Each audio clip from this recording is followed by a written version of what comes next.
Dengan pengawalan ketat dari pihak kepolisian Polda Sulawesi Selatan, vaksin Sinovac tiba di gudang kantor Dinas Kesehatan Sulawesi Selatan di Makassar untuk tahap 1 awal ini.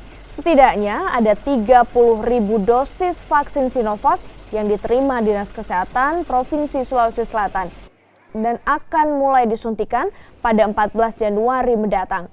Rencananya, Sulawesi Selatan akan menerima 66.600 vaksin Sinovac.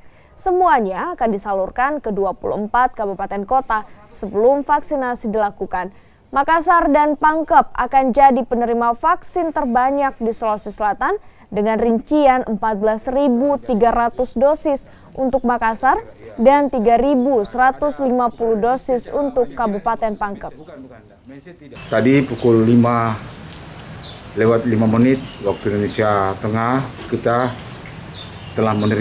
saya telah menerima vaksin COVID-19 untuk Sulawesi Selatan yang disaksikan juga langsung oleh Bapak Kapolda Sulawesi Selatan.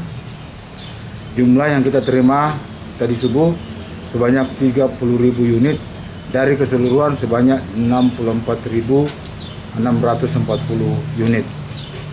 Vaksin ini akan digunakan untuk 24 kabupaten dan tahap awal ini itu vaksinasi akan diberikan hanya untuk tenaga kesehatan di 24 kabupaten.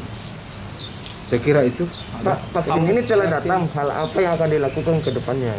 Ya, hambatan dalam distribusi, Pak?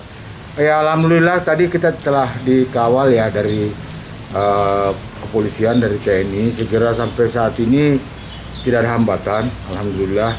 Ridho Allah Subhanahu wa taala, tidak ada masalah. Jadi sekarang kita menunggu tahap kedua kedatangannya sisa dari 64.000 itu, kemudian kita distribusikan ke kabupaten kota.